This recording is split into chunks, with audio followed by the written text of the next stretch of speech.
اعوذ باللہ من الشیطان الرجیم بسم اللہ الرحمن الرحیم یا ایہا الذین آمنوا کتب علیکم الصیام کما کتب علی الذین من قبلکم لعلکم تتقون ایاما معدودات فمن كان منكم مريضا أو على سفر فعدة من أيام أخر وعلى الذين يطيقونه فدية طعام مسكين فمن تطوع خيرا فهو خير له وأن تصوموا خير لكم إن كنتم تعلمون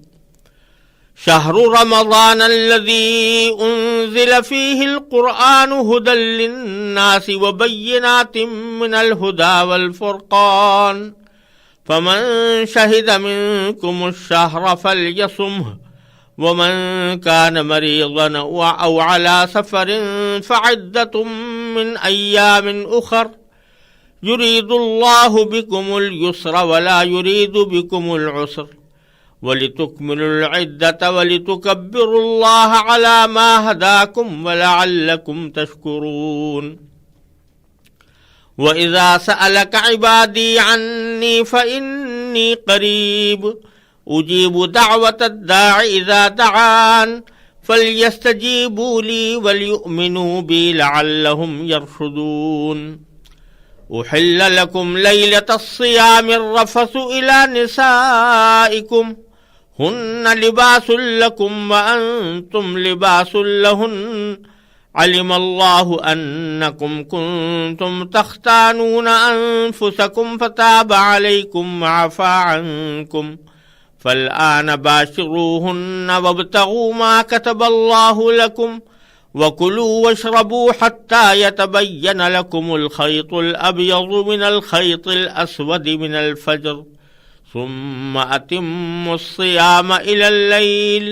ولا تباشروهن وأنتم عاكفون في المساجد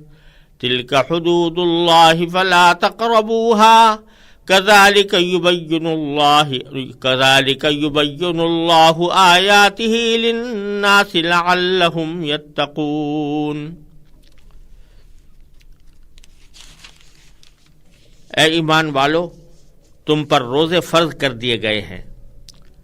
جس طرح تم سے پہلے لوگوں پر فرض کیے گئے تھے تاکہ تمہارے اندر تقوی پیدا ہو۔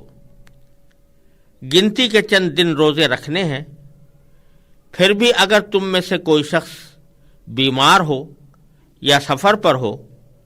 تو وہ دوسرے دنوں میں اتنی ہی تعداد پوری کر لے، اور جو لوگ اس کی طاقت رکھتے ہوں وہ ایک مسکین کو کھانا کھلا کر فدیہ ادا کر دیں۔ اس کے علاوہ اگر کوئی شخص اپنی خوشی سے کوئی نیکی کرے تو یہ اس کے حق میں بہتر ہے، اور اگر تم کو سمجھ ہو تو روزے رکھنے میں تمہارے لیے زیادہ بہتری ہے۔ رمضان کا مہینہ وہ ہے جس میں قرآن نازل کیا گیا، جو لوگوں کے لیے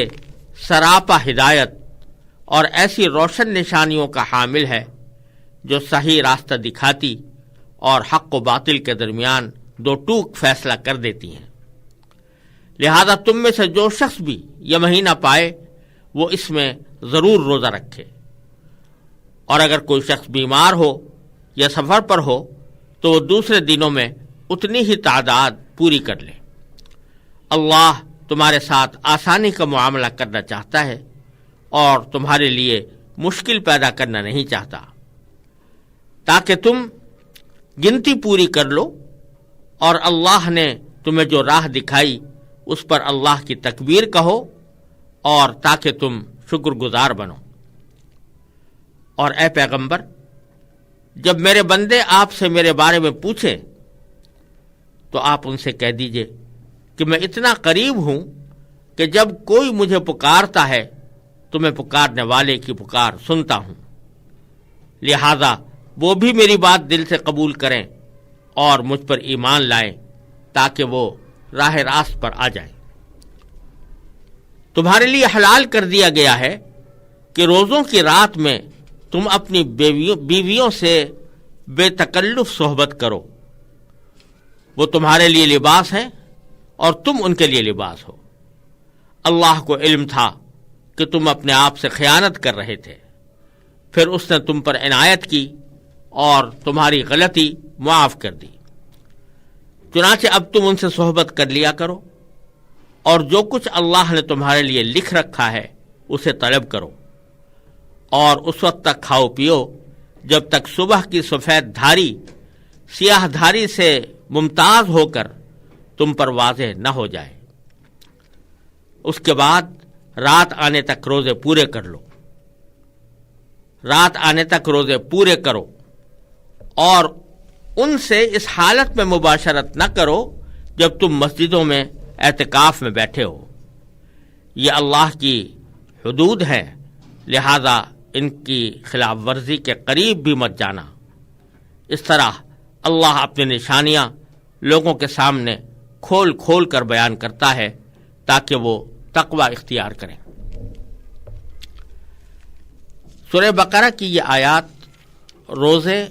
اور اس کے کچھ احکام پر مشتمل ہیں، اور جیسا کہ میں نے پہلے عرض کیا تھا، سورہ بقرہ میں اب مختلف احکام کا ذکر آ رہا ہے، جن کا میں سے بعض کا تعلق عبادتوں سے ہے، بعض کا تعلق معاملات سے ہے یا معاشرت سے ہے۔ تو یہ روزے کے احکام ان آیات میں بیان کیے گئے ہیں، اور اس کو اللہ تبارک و تعالی نے اس طرح شروع فرمایا کہ ایمان والو یا ایھا الذین آمنوا کتب علیکم الصیام، تمہارے اوپر روزے فرض کر دیے گئے ہیں، اور پھر فرمایا کہ کما کتب علی الذین من قبلکم، یہ ایسے ہی فرض کیے گئے ہیں جیسے کہ تم سے پہلے لوگوں کو پر بھی فرض کیے گئے تھے۔ یعنی یہ بتا دیا کہ یہ تمہیں کوئی نیا حکم نہیں دیا جا رہا جو دوسری امتوں کو نہ دیا گیا ہو، یا دوسرے پیغمبر وہ حکم لے کر نہ آئے ہوں، بلکہ تم سے پہلے جو امتیں گزری ہیں ان کو بھی کسی نہ کسی شکل میں کسی نہ کسی زمانے میں روزہ رکھنے کے احکام عطا فرمائے گئے تھے۔ یہ ایک تسلی کا جملہ ہے کہ یہ نہ سمجھو کہ یہ مشقت جو تم پر روزے کی شکل میں عائد کی جا رہی ہے یہ تمہیں خاص طور پر اس کے لیے منتخب کیا گیا ہے، بلکہ پہلی امتوں کو بھی یہ مشقت اٹھانی تھی اور وہ ان کے اوپر فرض کی گئی تھی۔ پھر اللہ تعالیٰ نے فرمایا کہ لعلکم تتقون، یعنی اس روزے کی فرضیت کی حکمت اللہ تعالیٰ نے بیان فرمائی کہ بظاہر تو روزہ رکھنے میں انسان کے لیے تکلیف ہے، مشقت ہے،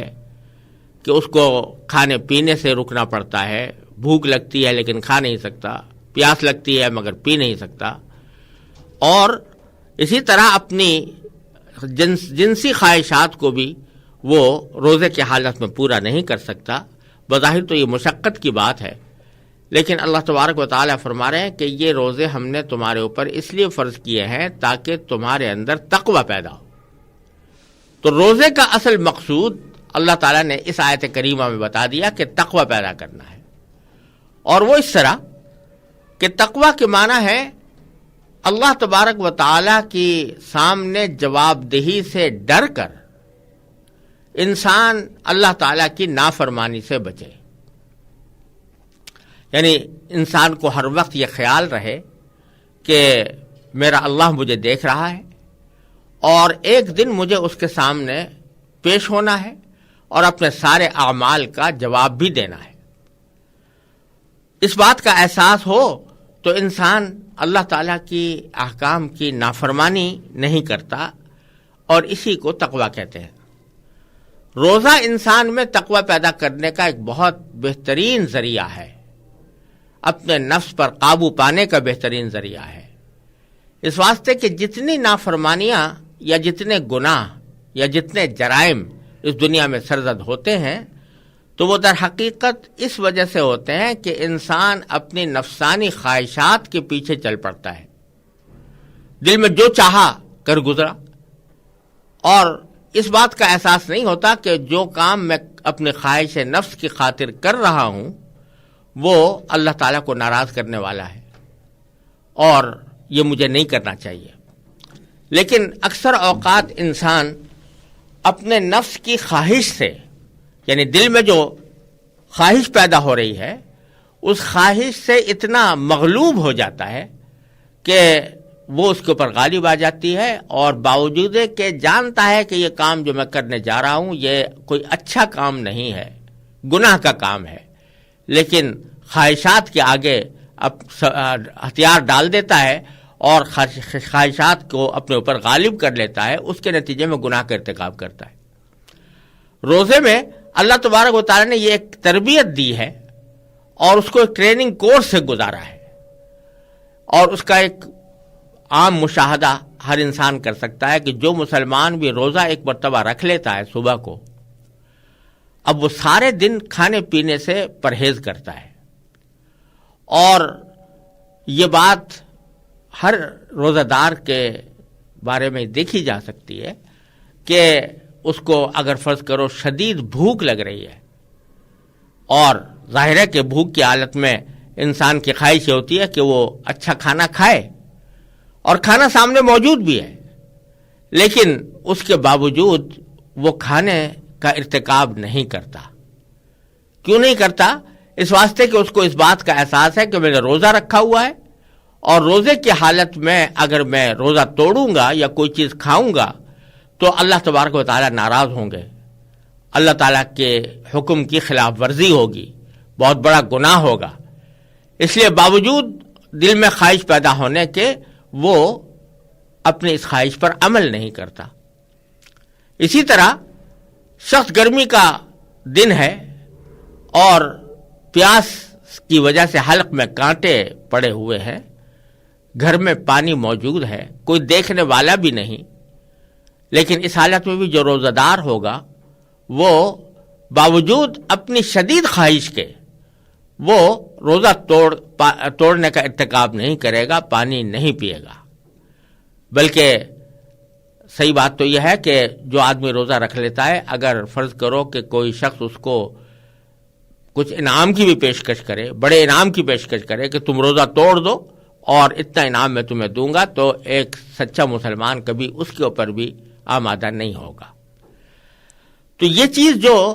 روزہ پیدا کر رہا ہے کہ خواہشات نفس جو انسان کے اندر پیدا ہو رہی ہیں ان کا مقابلہ کرنا سکھا رہا ہے، اور یہ ایک عرصے تک جب انسان روزہ رکھ کر یہ ٹریننگ حاصل کرتا ہے کہ میں اپنی خواہشات پر کس طرح قابو پاؤں، تو اس کو یہ سوچنا چاہیے کہ اپنی عام زندگی میں بھی جو ناجائز خواہشات میرے دل میں پیدا ہو رہی ہیں وہ ناجائز خواہشات دبائی جا سکتی ہیں، ان کے اوپر قابو پایا جا سکتا ہے، اور اس وقت میں انسان یہ تصور کرے کہ جس طرح میں نے روزہ رکھا تھا اور روزے کی حالت میں باوجود کہ دل میں کھانا کھانے کی، پانی پینے کی شدید خواہش ہو رہی تھی، اس کے باوجود میں نے اس کو چھوڑا اور خواہش پر عمل نہیں کیا، اسی طرح کوئی بھی ناجائز خواہش جو میرے دل میں پیدا ہو رہی ہے اس کو بھی میں اسی طرح روک سکتا ہوں۔ یہ جو انسان بعض اوقات خواہشات کے آگے ہتھیار ڈال دیتا ہے وہ اس وجہ سے ڈال دیتا ہے، وہ سمجھتا ہے کہ میں ان خواہشات کے آگے مجبور ہو گیا ہوں اور اب میرے پاس کوئی راستہ اس کے سوا نہیں ہے کہ میں ان خواہشات کی بات مانوں اور اپنے خواہشات پر عمل کروں۔ لیکن روزہ اس کو یہ سکھاتا ہے کہ خواہشات ایسی چیز نہیں ہے کہ جو تمہیں مجبور کر ڈالے، جو تمہیں مغلوب کر ڈالے، بلکہ ان خواہشات کو تم اپنے قابو میں رکھ سکتے ہو، ان کی خلاف ورزی کر سکتے ہو، اور جب یہ بات انسان کے اندر پیدا ہو جائے تو یہی چیز رفتہ رفتہ انسان کے اندر تقوی پیدا کرتی ہے، اور اپنی عام زندگی میں بھی اس کو اگر نفسانی خواہشات کسی غلط راستے پر لے جا رہی ہیں، کسی گناہ کے اوپر آمادہ کر رہی ہیں، تو وہ نفسانی خواہشات پر قابو پاتا ہے، زبردستی کر کے قابو پاتا ہے، اسی طرح جیسے کہ روزے کی حالت میں کھانے اور پینے کی خواہش پر اس نے قابو پایا تھا، اس طرح اس کے اندر تقوی پیدا ہوتا ہے۔ تو اللہ تبارک و تعالیٰ اس آیت کریمہ میں یہ بتلا رہے ہیں کہ روزے جو تمہارے ذمہ فرض کیے گئے ہیں ان کا ایک بڑا فائدہ خود تمہارا اپنا ہے، اور وہ یہ کہ تمہارے اندر تقوی پیدا ہو جائے گا اور اپنی خواہشات پر قابو پانے کی عادت پڑ جائے گی۔ اور یہ سمجھنا کہ خواہشات ایسی چیزیں کہ ان کے پیچھے چلتا رہے آدمی، تو در حقیقت یہ دنیا میں بھی انسان کو ہلاکت کی طرف لے جانے والی بات ہے اور آخرت میں بھی اس کے لیے تباہی کا راستہ ہے۔ اپنی خواہشات کو کسی نہ کسی طرح قابو میں رکھنا یہ ہر انسان کے لیے ضروری ہے اور اچھی زندگی گزارنے کے لیے ضروری ہے۔ یہ صرف حرام اور گناہ اور ناجائزی کی بات نہیں ہے، بلکہ اچھائی اور برائی کا بھی معاملہ ہے کہ کوئی بھی اگر آدمی یہ طے کر لے کہ میں اپنے ہر خواہش کے اوپر عمل کروں گا تو وہ خواہشات اس کو نہ جانے کس گمراہی کے گڑھے میں لے جا کر ڈالیں گی، کس بدعملی کے سمندر میں لے جا کر غرق کریں گی۔ اس لیے کہ خواہشات تو انسان کی بری بھی پیدا ہوتی ہیں اور اس سے وہ انسان نہیں رہتا بلکہ جانور اور چوپایا بن جاتا ہے۔ لہذا خواہشات کو قابو میں رکھنا انسان کا بڑا ضروری ہے اور اسی کا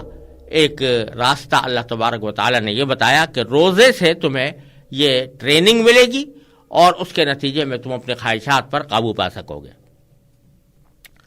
پھر آگے ایک اور لفظ استعمال فرمایا، وہ یہ کہ یہ جو ہم نے روزے کا تم کو حکم دیا ہے یہ کوئی بہت لمبا چوڑا مشقت والا معاملہ نہیں ہے، یہ ٹریننگ کورس جس سے گزارا جا رہا ہے یہ کوئی بہت لمبا ٹریننگ کورس نہیں ہے،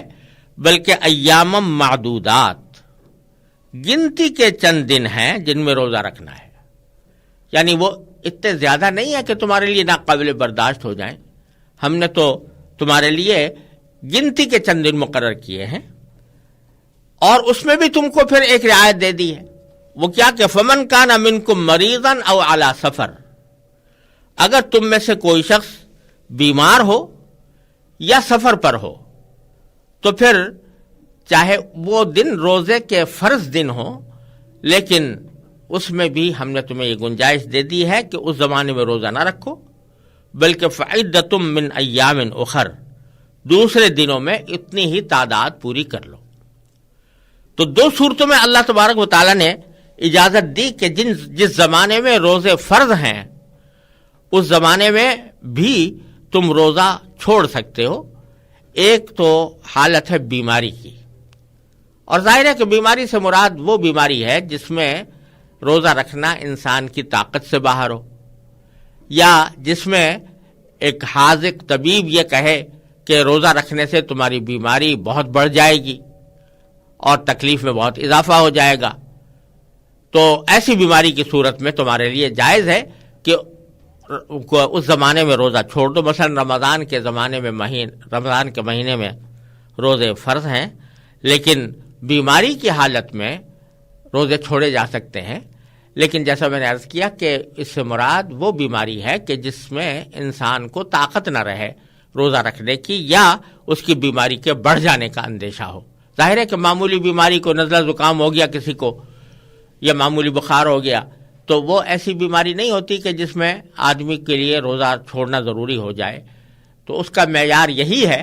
کہ کوئی حاذق طبیب یہ کہے کہ تمہارے لیے اس زمانے میں روزہ رکھنا مضر ہے اور تمہاری بیماری میں اضافے کا سبب بنے گا۔ اور دوسری حالت جس میں روزہ ترک کرنے کی اجازت دی گئی وہ ہے سفر کی حالت، کہ سفر کے اندر اگر انسان سفر کر رہا ہے تو اس میں عام طور سے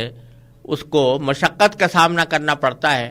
تو اس لیے اللہ تعالیٰ نے یہ اجازت دے دی کہ اگر سفر کی حالت میں ہو تو تم روزہ چھوڑ سکتے ہو۔ رمضان کے میں مثلا اگر کوئی سفر کرے تو اس میں اس کے لیے جائز ہے کہ وہ روزہ چھوڑ دے اور بعد میں اس کی قضا کر لے۔ لیکن ظاہر ہے کہ سفر جو فرمایا تو اس سے خود بخود یہ بات سمجھ میں آنی چاہیے ہر معقول آدمی کے کہ اگر سفر بہت چھوٹا سا ہے، معمولی سا ہے، تو معمولی سا سفر کے اندر تو اتنی بڑی مشقت نہیں ہوتی کہ اس کی وجہ سے انسان روزہ چھوڑنے پر مجبور ہو۔ تو سفر کا کوئی ایسا سفر ہونا چاہیے، سفر کی کوئی ایسی مقدار ہونی چاہیے جس میں واقعتاً عموماً عام کو انسان کو کچھ مشقت پیش آتی ہو۔ رسول کریم سرور عالم صلی اللہ علیہ وسلم کی احادیث اور صحابہ کرام کے مختلف آثار وغیرہ سے یہ فقہاء کرام نے یہ بات فرمائی ہے کہ وہ سفر کم از کم 48 میل کا ہونا چاہیے، یعنی اپنے شہر سے اس کا فاصلہ 48 میل کا فاصلہ ہو تو اس سفر کے اندر انسان کے لیے جائز ہے کہ وہ روزہ ترک کر دے. اگر اس سے کم کا سفر ہے تو پھر اس میں اجازت نہیں ہے. اور پھر آگے فرمایا کہ ان دنوں میں ترک کرنے کی اجازت تو ہے لیکن بعد میں اس کی قضا کرنی ہوگی. خواہ بیماری کی وجہ سے چھوڑا ہو یا سفر کی وجہ سے چھوڑا ہو تو اس کی قضا کرنی ہوگی. لیکن قضا کے لیے اللہ تعالیٰ نے عنوان یہ اختیار فرمایا کہ دوسرے دنوں میں اتنی ہی تعداد پوری کر لیں. فعدتن، عدتن کے معنی تعداد یا گنتی، اور من ایام اخر دوسرے دنوں میں سے. مطلب یہ ہے کہ اس میں بھی اللہ تعالیٰ نے یہ سہولت رکھ دی ہے کہ اگر کسی شخص کے روزے قضا ہوئے ہیں تو اگرچہ بہتر یہ ہے کہ وہ جلد از جلد وہ قضا کر لے، کیونکہ انسان کی زندگی کا کوئی بھروسہ نہیں ہوتا. لیکن کوئی دن اللہ تعالیٰ نے مقرر نہیں کیا کہ مثلا جو ہی وہ عذر ختم ہو تو فوراً ہی تمہارے ذمہ قضا کرنا واجب ہے. اگرچہ اس کو چاہیے کہ جلد از جلد قضا کرے، لیکن اگر فرض کرو 2-4 دن کی تاخیر بھی ہو گئی یا کچھ اور مزید تاخیر ہو گئی تب بھی اگر قضا کے روزے رکھ لے تو وہ قضا ادا ہو جائے گی. اور دوسرا اشارہ اس میں دوسرے دنوں کی تعداد پوری کرنے کا یہ ہے کہ یہ ضروری نہیں ہے کہ وہ قضا روزے متواتر رکھے جائیں، یعنی پے در پے رکھے جائیں، مسلسل رکھے جائیں، بلکہ ان کو مختلف دن میں بھی رکھ سکتے ہیں. مثلا اگر فرض کرو کسی کے 10 روزے قضا ہوئے ہیں تو ضروری نہیں کہ 10 روزے مسلسل رکھے، بلکہ ایک دن ایک روزہ آج رکھ لیا، ایک کل رکھ لیا، باقی 2-4 دن کے بعد رکھ لیے، تو اس طرح بھی وہ قضا ادا ہو جاتی ہے. اس لیے اللہ تعالیٰ نے یہ عنوان اختیار کیا کہ وہ دوسرے دنوں میں اتنی ہی تعداد پوری کر لیں. پھر آگے فرمایا وَعَلَى الَّذِينَ يُطِيقُونَهُ فِدْيَةٌ طَعَامُ مِسْكِينٍ. اس آیت کا تعلق در حقیقت اسلام کے ابتدائی دور سے ہے. اللہ تبارک و تعالیٰ نے جب لوگوں کو احکام دیے تو اس میں تدریج کا اور آہستگی کا ایک طریقہ اختیار فرمایا. یہ بکثرت احکام میں نظر آتا ہے، شریعت کے مختلف احکام کے اندر یہ بات نظر آتی ہے کہ رسول کریم سرور عالم صلی اللہ علیہ وسلم ایک ایسے معاشرے میں تشریف لائے تھے کہ جو بالکل دین سے ہٹا ہوا تھا. اس لیے آپ نے کوئی نئے احکام جو لوگوں کے لیے کسی قدر مشقت کا باعث ہوں ان کو تھوڑا تھوڑا کر کے اور تدریجاً اللہ تبارک و تعالیٰ کی طرف سے وہ احکام دیے گئے ہیں. اسی تدریج کا ایک حصہ یہ تھا کہ شروع میں جب روزے فرض کیے گئے تو ایک سہولت یہ دے دی گئی تھی کہ اگرچہ تمہیں روزہ رکھنے کی طاقت ہو پھر بھی اگر تم چاہو تو روزے کے بجائے ایک مسکین کو کھانا کھلا کر روزے کا فدیہ ادا کر دو. اسی کو اس آیت میں بیان فرمایا گیا وَعَلَى الَّذِينَ يُطِيقُونَهُ، اور جو لوگ اس کی طاقت رکھتے ہوں تو ان پر واجب ہوگا کہ وہ ایک فدیتن، ان کے اوپر فدیہ واجب ہوگا. فدیہ کیا کہ طعام مسکین، ایک مسکین کو کھانا کھلا دے، یہ فدیہ ان کے ذمہ واجب ہوگا. لیکن آگے یہ بھی فرمایا فمن تطوع خیرا فهو خیر اللہ. اس کے علاوہ اگر کوئی شخص اپنی خوشی سے کوئی نیکی کرے تو یہ اس کے حق میں بہتر ہے. اور معنی یہ ہے کہ ایک مسکین کو کھلانا تو لازمی ہے ایک روزے کے بعد، لیکن اگر وہ ایک سے زیادہ کو کھلا دے اور ایک دن کا کھانا کھلانے کے بجائے اس کو ایک دن سے زیادہ کا کھانا کھلا دے تو یہ اور زیادہ بہتر ہے. تو یہ دونوں اختیار اس کو حاصل تھے کہ چاہے وہ روزہ رکھ لے اور چاہے ایک مسکین کو یا ایک سے زیادہ مسکینوں کو کھانا کھلا دے. لیکن آخر میں اللہ تعالیٰ نے فرمایا وَأَن تَصُومُوا خَيْرٌ لَكُمْ، اگر تم روزہ رکھو تو یہ تمہارے لیے بہتر ہے، ان کنتم تعلمون، اگر تمہیں حقیقت کا علم ہو. لیکن جیسے کہ میں نے عرض کیا کہ یہ ابتدا کی بات تھی، جو فوراً اب جو آیت آگے آ رہی ہے یہ بعد میں نازل ہوئی اور اس نے اس سہولت کو منسوخ کر دیا، یعنی ختم کر دیا. کیونکہ میں نے عرض کیا تھا کہ تدریج کے ساتھ روزے کی طرف لانا مقصود تھا، تو اللہ تبارک و تعالیٰ نے یہ تدریج اختیار فرمائی کہ شروع میں تمہیں دونوں چیزوں کا اختیار تھا، اب آگے اس روزے کو فرض کر دیا گیا، جس کے لیے اگلی آیت آ رہی ہے۔ لیکن یہ جو سہولت ایک مسکین کو کھانا کھلا کر فدیہ ادا کرنے کی جو سہولت تھی، اس کو اگرچہ عام مسلمانوں کے لیے تو ختم کر دیا گیا تھا، لیکن ایسے بوڑھے لوگوں کے لیے جو طاقت ہی نہیں رکھتے روزہ رکھنے کی، یعنی وہ اتنے بوڑھے ہو گئے ہیں، اتنے کمزور ہو گئے ہیں اور اتنے بیمار ہو گئے ہیں کہ ان کے دوبارہ صحت مند ہو کر روزہ رکھنے کی توقع نہیں ہے، تو ایسے لوگوں کے لیے یہ حکم اب بھی باقی ہے کہ ایسے صورت میں وہ روزہ رکھنے کے بجائے روزے کا فدیہ ادا کرتے۔